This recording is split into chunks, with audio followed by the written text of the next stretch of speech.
Sir, Pakistan അവകാശപ്പെടുന്നത് അവരിപ്പോൾ ഭീകരവാദ പ്രവർത്തനങ്ങളെയൊന്നും പ്രോത്സാഹിപ്പിക്കുന്നില്ല. പണ്ട് കാലത്ത് ഞങ്ങൾക്ക് അങ്ങനെ ഒരു ചരിത്രം ഉണ്ടായിരുന്നു. ഇപ്പോൾ അവിടുത്തെ ആഭ്യന്തരമന്ത്രി ഓപ്പറേഷൻ സിന്ദൂറിൻ്റെ സമയത്ത് പോലും പറഞ്ഞത് അമേരിക്കയുടെയും ബ്രിട്ടൻ്റെയൊക്കെ ആജ്ഞാനുവർത്തികളെ അല്ലെങ്കിൽ അവർ പ്രേരിപ്പിച്ചതനുസരിച്ച് ഞങ്ങൾ കുറച്ച് കുഴപ്പങ്ങളൊക്കെ ചെയ്തിട്ടുണ്ട്, പക്ഷേ ഇപ്പം ഞങ്ങൾ വലിയ ഡീസൻ്റാണ് എന്നാണ് പാകിസ്ഥാൻ അന്ന് അവകാശപ്പെട്ടത്. വാസ്തവത്തിൽ പാകിസ്ഥാൻ ഈ ചരിത്രം ഇങ്ങനെ ഒളിപ്പിച്ചു വെച്ചിട്ട് ഇപ്പോൾ നല്ല പിള്ള ചമയുകയാണോ? അവർ മാറിയിട്ടുണ്ടോ? ഇപ്പോൾ ഈ വാർത്ത ഞാൻ ശ്രദ്ധിച്ചൊരു കാര്യമാണ്. അത് വരുന്നത് നമ്മൾ ദൗത്യസംഘത്തെ ലോകത്തിൻ്റെ വിവിധ ഭാഗങ്ങളിലേക്ക് അയച്ച് ഇന്ത്യക്കെതിരെ ഭീകരവാദ പ്രവർത്തനം നടത്തുന്ന ഒരു രാഷ്ട്രമാണ് പാകിസ്ഥാൻ എന്ന് ആ രാഷ്ട്രങ്ങളെ ബോധ്യപ്പെടുത്താനായിട്ട് ശ്രമിച്ചുകൊണ്ടിരിക്കുന്ന സാഹചര്യത്തിലാണ് ഈ ഇൻ്റർവ്യൂ വരുന്നത്. അതെ. അപ്പോൾ ഈ ഇൻ്റർവ്യൂവിൽ അവിടുത്തെ ഒരു പാർലമെൻറ്റ് അംഗമായ ഷെറി റഹ്മാൻ, വനിതയാണ്. വനിതയാണ്. അവർ പറയുന്നത് എന്താണെന്ന് വെച്ചാൽ, പാകിസ്ഥാൻ ഇത്തരത്തിലുള്ള കുറേ കാര്യങ്ങൾ പണ്ടുണ്ടായിരുന്നു, അത് പഴങ്കഥകളാണ്. പാകിസ്ഥാൻ ഭീകരപ്രവർത്തനം നടത്തുകയും അതിനു വേണ്ടിയിട്ട് കാര്യങ്ങളൊക്കെ ചെയ്യുകയായിരുന്നു എന്നൊക്കെ പറയുന്നത് പണ്ടത്തെ കഥകളാണെന്ന് അവർ പറയുന്നുണ്ട്. അപ്പോൾ അവരോട് ചോദിക്കുന്നുണ്ട്, ഇൻ്റർവ്യൂവർ ചോദിക്കുന്നുണ്ട്, നിങ്ങൾ ഈ ബ്രിഗേഡ് 313 എന്താണ് ചെയ്തുകൊണ്ടിരിക്കുന്നത്? പാകിസ്ഥാൻ്റെ ബ്രിഗേഡ് 313 എന്ന് പറയുന്ന പട്ടാള സംഘം എല്ലാത്തരം ഭീകരവാദ പ്രവർത്തനത്തിൻ്റെയും കേന്ദ്രമാണ് എന്ന അഭിപ്രായമാണ് പുറത്ത് കേൾക്കുന്നതെന്ന് ഈ ഇൻ്റർവ്യൂവർ ഇവരോട് ചോദിക്കുന്നുണ്ട്. അപ്പോൾ അതിന് ആ 313 ഒരു പ്രത്യേകത ഉണ്ടെന്നുള്ള കാര്യം അറിയാല്ല. ബദർ യുദ്ധവുമായി ബന്ധപ്പെട്ടാണ് ഈ ബ്രിഗേഡ് 313 എന്ന് പറയുന്ന സംഭവം ഉണ്ടാക്കി. അതായത് വലിയ പട്ടാളത്തെ വളരെ ചെറിയ വിശുദ്ധ പട്ടാളക്കാരെ വെച്ച് നബി തോൽപ്പിച്ച ചരിത്രമാണ്, അല്ലെങ്കിൽ അതിൻ്റെ കഥയാണ് ബദർ യുദ്ധത്തിന് പറയാൻ. അപ്പോൾ അതിൽ പങ്കെടുത്ത ആളുകളുടെ എണ്ണം എന്ന നിലക്കാണ് 313 എന്ന് പറയുന്ന നമ്പറിന് പ്രാധാന്യം വന്നിരിക്കുന്നത്. ഇത് കൊടുത്ത് ഇവിടെ ഈ കാര്യങ്ങളെല്ലാം ചെയ്യുമ്പോൾ ഇവരുടെ ഈ വിശുദ്ധ യുദ്ധം എന്ന് പറയുന്ന സംഭവം ഉണ്ടല്ലോ, അത് ഈ ഭീകരവാദ പ്രവർത്തനത്തിൻ്റെ കേന്ദ്രമായിട്ട് മാറിത്തീരുന്നൊരു അന്തരീക്ഷം ഉണ്ടായി. അപ്പോൾ അതുകൊണ്ട് ഷെറി റഹ്മാൻ പറയുന്ന കാര്യങ്ങൾ നമുക്ക് അംഗീകരിക്കാൻ പറ്റില്ല. കാരണം അത് അന്നത്തെ പ്രശ്നം മാത്രമല്ല, ഇന്നുകൊണ്ട് ഇതൊക്കെ പഹൽഗാം എന്ന് പറയുന്നത് ഇന്ന് സംഭവിച്ചാണ്, കുറച്ച് ദിവസമായിട്ടുള്ളൂ.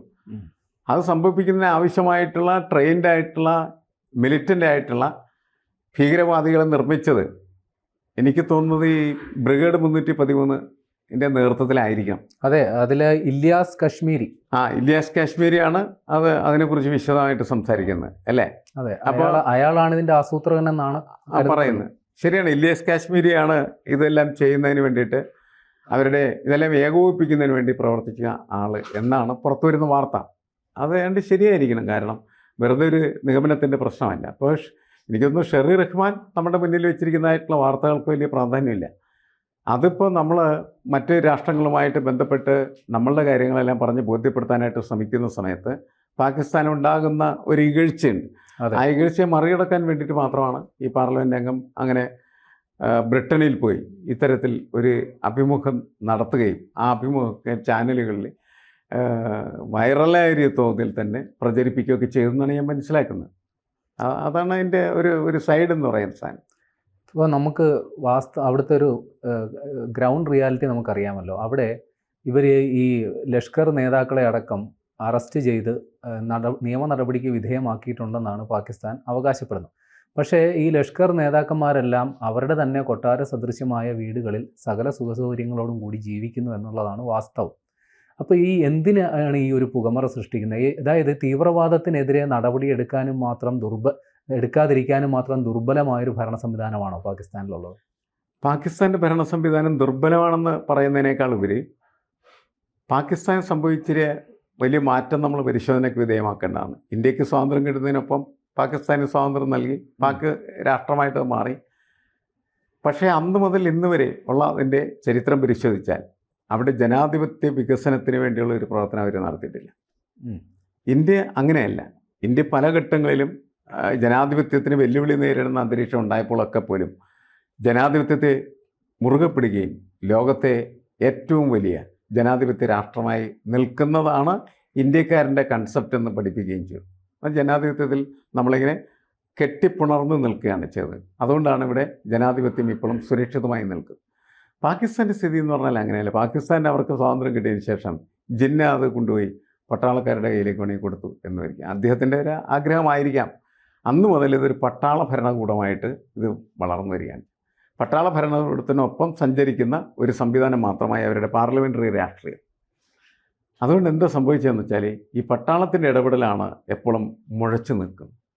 പട്ടാളത്തിൻ്റെ ഇടപെടൽ എന്ന് പറയുന്നത് എങ്ങനെയാണ് മുഴച്ചു നിൽക്കുന്നതെന്ന് ചോദിച്ചു കഴിഞ്ഞിട്ടുണ്ടെങ്കിൽ ജനാധിപത്യ വിരുദ്ധമായിട്ടുള്ള രീതിയിലും രാഷ്ട്രീയ വിരുദ്ധമായിട്ടുള്ള രീതിയിലുള്ള പ്രക്രിയയായിട്ട് മാറി.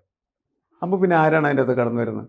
മതം, വർഗീയത അത് കടന്നു വന്ന് മതസംഘടനകൾ എല്ലാത്തിനെയും നിയന്ത്രിക്കുകയും അതിന് സഹായം ചെയ്യുന്ന ആളുകളായിട്ട് പട്ടാളം മാറിത്തീരുകയും ചെയ്തു എന്നുള്ളതാണ്. ആ വളർച്ചയാണ് ഇത്തരത്തിൽ പാകിസ്ഥാനെ അധോഗതിയിൽ എത്തിച്ചിരിക്കുന്നത് എന്നാണ് നമ്മൾ കണക്കാക്കേണ്ടത്. കാരണം ഇപ്പം നമ്മൾ പറഞ്ഞ ഈ 331 എന്ന് പറയുന്നതായിട്ടുള്ള നമ്പർ 313 എന്ന് പറയുന്ന നമ്പർ തന്നെ എങ്ങനെയാണ് ഇവരുടെ ഈ അധോലോകമായിട്ടോ ഭീകരപ്രവർത്തനമായിട്ടോ ബന്ധപ്പെട്ട് നിൽക്കുന്നത്? അത് മതപരമായ കെട്ടുപാടുകളിലൂടെയാണ്. ഒരു മതപരമായിട്ടുള്ള വൈകാരികത പട്ടാളക്കാരിലേക്ക് നിറച്ചു വെച്ചിട്ടാണ് ആ പട്ടാളക്കാരെ ഇത്തരം ഭീകരപ്രവർത്തനങ്ങൾക്ക് അവർ പ്രാപ്തരാക്കിയെടുക്കുന്നത്. അപ്പോൾ വർഗീയതയാണ് അതിൻ്റെ ഒരു അടിത്തറ എന്ന് പറയുന്നത്. അത് നഷ്ടപ്പെട്ടു പോയി കഴിഞ്ഞാൽ അതിന് വലിയ പ്രസക്തി ഉണ്ടാവില്ല. അത് നഷ്ടപ്പെടാതിരിക്കാൻ വേണ്ടിയിട്ടാണ് ഈ 313 എന്ന് പറയുന്ന നമ്പർ വെച്ച് പോലും പട്ടാളത്തെ ഉപയോഗിക്കുകയും ആ പട്ടാളമാണ് യഥാർത്ഥത്തിൽ എന്തിനു വേണ്ടി പ്രവർത്തിച്ചുകൊണ്ടിരിക്കുന്നത്? ഭീകരവാദ ട്രെയിനിങ് കൊടുക്കുന്ന പട്ടാളമായിട്ട് മാറി. അവിടുത്തെ എല്ലാ ഭീകരവാദ പ്രസ്ഥാനങ്ങളും അങ്ങനെയാണ്. അപ്പോൾ അതുകൊണ്ടാണ് പട്ടാളം നമ്മളോട് പറയുന്നത്, അല്ലെങ്കിൽ ഭരണകൂടം നമ്മളോട് പറയുന്നത്, ലോകത്തോട് പറയുന്നത്, ഇവിടെയുള്ള എല്ലാ ഭീകരവാദികളെയും ഞങ്ങൾ അമർച്ച ചെയ്തിരിക്കുന്നു, ഞങ്ങൾ അവരെ അറസ്റ്റ് ചെയ്ത് ജയിലിട്ടിരിക്കും. എന്താ അവരുടെ ജയിൽ? അവരുടെ ജയിൽ എന്ന് പറഞ്ഞാൽ കൊട്ടാരം. ഓരോ കൊട്ടാരത്തിലേക്ക് ഇവരെ ഇത് ജയിലാണ് എന്ന് പറഞ്ഞ് അടയ്ക്കുകയും ആ കൊട്ടാരത്തിൽ അവർക്ക് എല്ലാവിധമായിട്ടുള്ള സുഖസൗകര്യങ്ങളോട് ജീവിക്കാനായിട്ടുള്ള സൗകര്യം ഒരുക്കി കൊടുക്കുകയും ചെയ്യുന്നത് പട്ടാളമാണ് എന്നാണ് ഓർമ്മിച്ചത്. വെച്ചാൽ പട്ടാളവും ഭീകരവാദ പ്രവർത്തനവും സമന്വയിപ്പിച്ചു കൊണ്ടുപോകുന്ന ഒരു രീതിയാണ് പാകിസ്ഥാൻ തുടരുന്നത്. അതാണ് പാകിസ്ഥാൻ്റെ പ്രശ്നവും. അതല്ലാതെ നേരത്തെ സൂചിപ്പിച്ചതുപോലെ അവിടുത്തെ പാർലമെൻറ്റ് അംഗം വന്ന് നമ്മളോട് പറഞ്ഞതുപോലെ ഇതെല്ലാം പഴങ്കഥകളാണെന്നല്ല, അത് ഇപ്പോഴത്തെ കഥകൾ തന്നെയാണ്. ഇപ്പോൾ നമ്മൾ ഈ ചർച്ച ചെയ്യുന്നത് പോലും പാകിസ്ഥാൻ്റെ കണ്ണിൽ ഇത് പാകിസ്ഥാൻ വിരുദ്ധ നരേറ്റീവുകൾ ഉണ്ടാക്കുക എന്നുള്ളതാണ്. കാലാകാലങ്ങളിൽ ഇങ്ങനെ തന്നെയാണ് അവർ പറഞ്ഞുകൊണ്ടിരിക്കുന്നത്. നമ്മളിങ്ങനെ അവരെക്കുറിച്ച് ഇല്ലാ വചനം പറയുന്നതെന്ന് തരത്തിൽ. പക്ഷേ ഈ ദൗത്യസംഘം പാകിസ്ഥാൻ്റെ, ഇപ്പോൾ ഇന്ത്യയുടെ ദൗത്യസംഘം പോയ പോലെ പാകിസ്ഥാൻ്റെ ദൗത്യസംഘവും വിവിധ ലോകരാജ്യങ്ങളൊക്കെ സന്ദർശിക്കുന്നുണ്ട്. അമേരിക്കയിൽ പക്ഷേ ഇവർക്കൊരു കൈപ്പേറിയ അനുഭവം ഉണ്ടായി.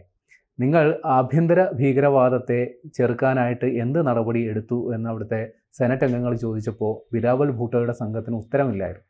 ഇതേപോലെ തന്നെ അവിടെ ഒരു സെനറ്റർ ഒരു തീവ്രവാദി ഗ്രൂപ്പിനെ, എനിക്ക് തോന്നുന്നു ലഷ്കർ ഇ തോയ്ബ അങ്ങനെയാണെന്ന് തോന്നുന്നു, അല്ല ജെയ്ഷെ മുഹമ്മദിനെതിരെ എന്ത് നടപടി എടുത്തു, അല്ലെങ്കിൽ അവരെ കൃത്യമായി അമർച്ച ചെയ്യണം എന്ന് പറഞ്ഞപ്പോഴും അവർക്ക് കൃത്യമായി മറുപടി ഇല്ലായിരുന്നു. അവരിപ്പോഴും എന്നിട്ട് ഈ ഇത്രയും തിരിച്ചടികൾ നേരിട്ടപ്പോഴും അവർ ആയുധം സംഭരിക്കാനായിട്ട് അമേരിക്കയുടെ സഹായം തേടുകയാണ് ചെയ്യുന്നത്. ഈ ആയുധ സംഭരണവും തീവ്രവാദവും അല്ലാണ്ട് ഇവർക്ക് വേറെ അജണ്ടകളൊന്നും ഇല്ലേ?